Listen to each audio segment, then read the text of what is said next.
Welcome to today's Explainer.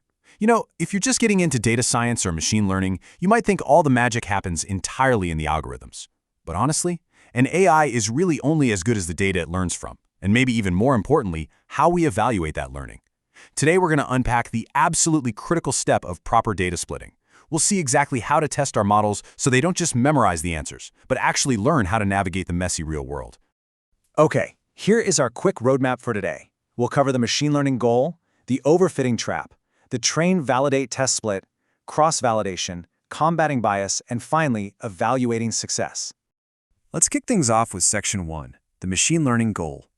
So there are basically two main ways an AI learns. First, you've got supervised learning. This is where we feed the machine labeled examples.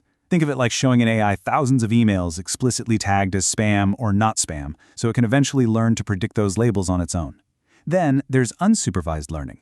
This is where we hand the AI a bunch of completely unlabeled data and basically say, hey, figure out the hidden patterns, like grouping customers with similar shopping habits.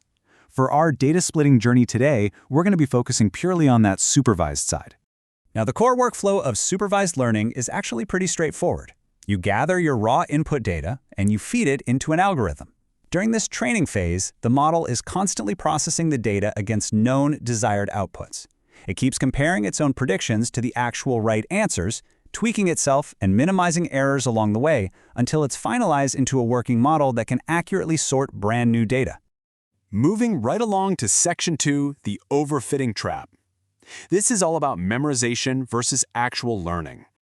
Overfitting is literally the biggest villain in machine learning. It happens when a model becomes way too complex. Instead of learning the general, underlying rules of a dataset, it essentially just memorizes its training data. It captures every random fluctuation, every weird outlier, and every little bit of noise. The result?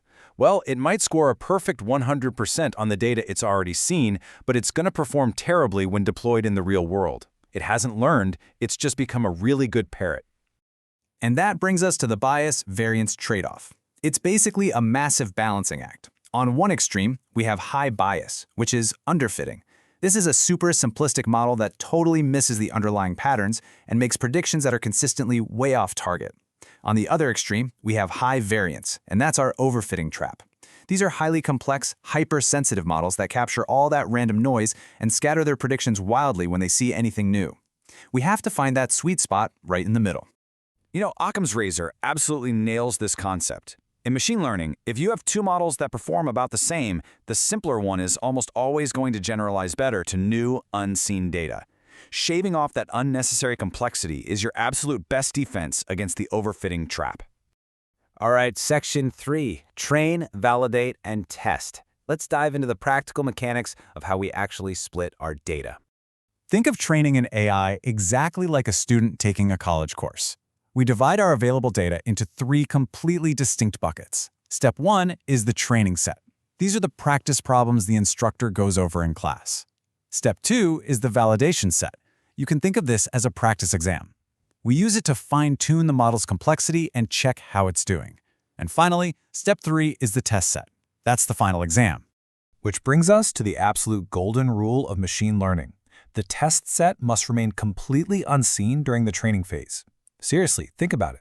If a professor uses the exact same practice homework questions on the final exam, a smart student is just going to memorize the answers. They won't actually understand the subject. To measure true generalization, that final test data has to be totally locked away until the very end of the process. Next up is Section 4, cross-validation and stratification. Let's look at what happens when our data sets are just a little too small. When data is scarce, we use a brilliant technique called k-fold cross-validation. Instead of doing one static split, we randomly divide our data into k equal parts. Usually that's like 5 or 10 parts. We hold out one part to act as our validation set and train the model on all the rest. Then we rotate. A completely different part becomes the validation set, and we just repeat the whole process. By rotating through the entire dataset like this, we average out our results, which gives us a much more robust and unbiased evaluation. But there's a catch here. Whenever we split data, we absolutely must use stratification. Stratification ensures that our different classes are represented proportionally. Imagine you're building a medical AI, and only 10% of the patients in your total data actually have a specific disease. If you just split your data randomly, your validation set might accidentally end up with 0 sick patients. Stratification makes sure that 10% ratio is perfectly locked in and preserved across every single split. Okay, Section 5, Combating Algorithmic Bias. We've talked a lot about technical accuracy, but now we have to ask a much deeper question about fairness. Because here's the reality. Even with a mathematically perfect train test split, an AI can easily become biased. There are a few major entry points for unfairness. You've got data bias, which happens when the training data itself reflects historical human discrimination. Then there's algorithmic bias, where the model's actual design unfairly favors one group. And finally, application bias, which is when the system is just misused by humans in the real world. So a technically flawless model can still be a deeply unfair one. So how do we actually fix this? Well, you can't just slap a fairness check at the very end of the line. We have to inject bias mitigation at every single stage of the machine learning lifecycle. During data collection, we use things like augmentation and stratified sampling. When engineering our features, we have to apply fairness-aware selection. And of course, during deployment, we absolutely require continuous bias audits. We've got some specific, powerful tools to actively fight these ethical challenges. We can balance out our training sets so that marginalized groups are represented equally.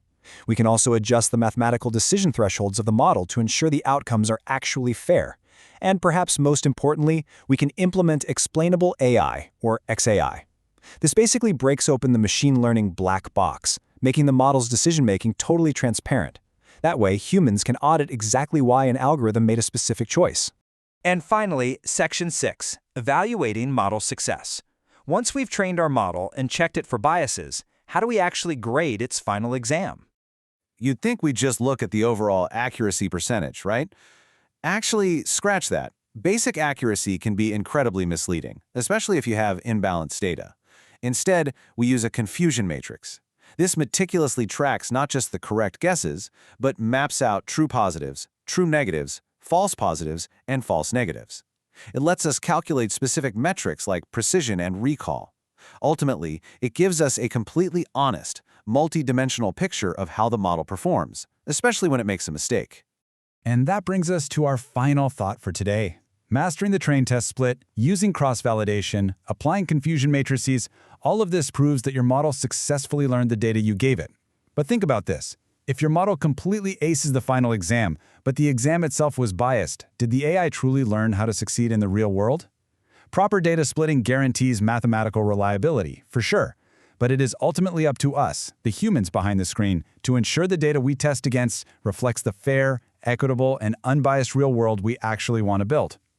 Thanks for joining me on this explainer, and I'll see you next time.